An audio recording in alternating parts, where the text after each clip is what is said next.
In this video, we're going to show you how to use the multimeter without a capacitive testing function. We're going to use the resistive function to actually charge the capacitor, and then we'll change it over to voltage to read the voltage. Got the 50 plus 5 microfarad. I'm going to show you how to do a capacitor check. It's not an exact if you don't have a multimeter that has a capacitor checker. So this one does not have an actual capacitive check. First thing I'm going to do, it's brand new, but I'm just going to check it. If you have a multimeter, this is actually a two-part test. The first part is you'll put it on ohms. And this is a two-sided capacitor. So we have Herm, which is hermetically sealed compressor, and fan on a dual run capacitor, which is two capacitors in one housing. This is the common. It has 4 tabs. Herm has 3 and fan has 2. So first thing we're going to do, let me change this to where you can see it better. We're going to, on resistance, you're going to touch it.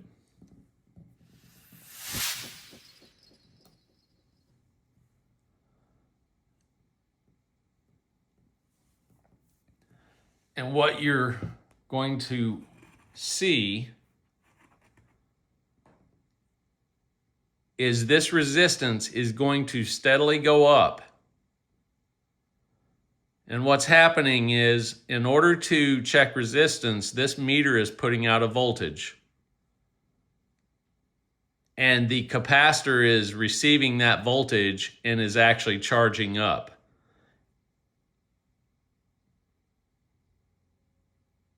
Ultimately, once this thing completely charges, now this can take a long while, but when it's complete, we are going to swap over to volts, and we will have a volt reading, and that voltage will slowly drop down, just like this is slowly going up.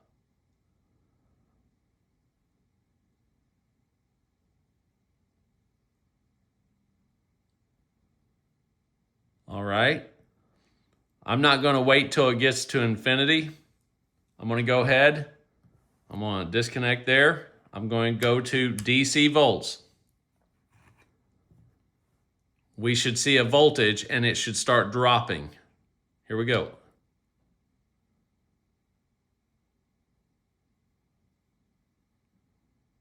So just like when it was on resistance and the resistance was slowly going up, as we're reading voltage, it's slowly going down. Now, I'm still on Herm, but I'm going to go ahead. We know we didn't charge the fan side, so we're going to go to same common.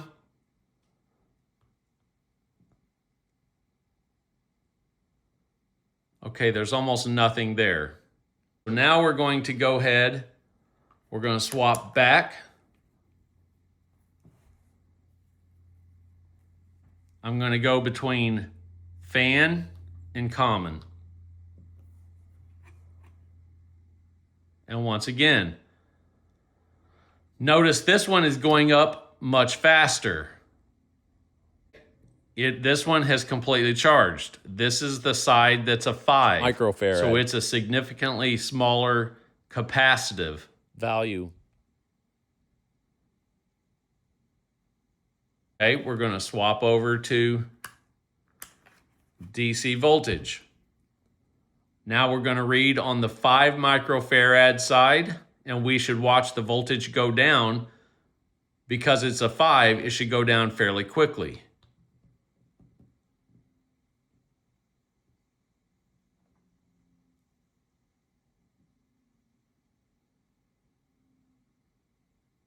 The quicker it charges up and the quicker it goes down, the lower the microfarad capacity. And again, we know this one is a 5 just based on the It's a brand new capacitor, and we have the box right here.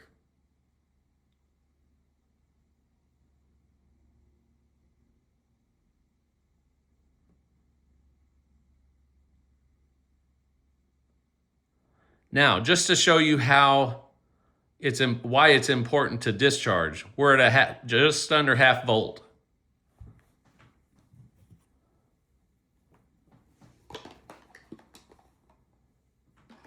This thing is capable of holding up to 440 volts. So on the fan side, we're at less than a half volt.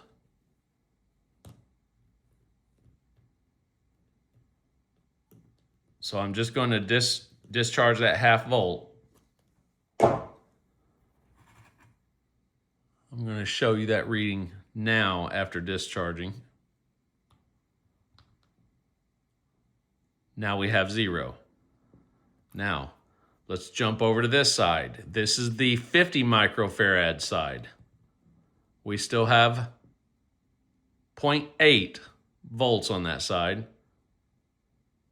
It's going down much slower because it's a larger microfarad capacity. Now I'm going to discharge this side.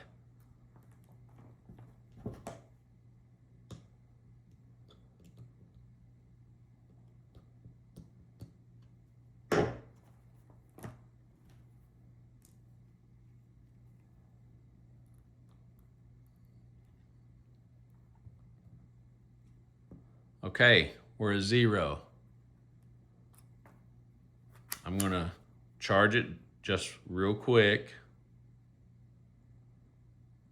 I've got negative on common, red on the Herm. Just to reiterate, you see the resistance going up, which is actually charging the 50 microfarad capacitor. I'm not going to spend as much time. Now I'm going to turn to DC volts. We're at 0.65 and dropping. This is a good go, no-go gauge for a capacitor if your meter does not have an actual capacitor reading. Now, when you're working on an air conditioner and a capacitor fails, a lot of times your capacitor will have swelling and you will see damage to it, but that's not always the case. So this is just a good way to protect yourself from getting hurt. Just do some measurements and always make sure you discharge the capacitor. And unfortunately, the capacitor on an air conditioner fails when the unit is needed the most, which is usually summertime. All right, thanks for watching. I am going to go ahead and discharge this real quick. That way it's discharged in the box. Okay, we should have 0 volts on both sides. 0 and 0.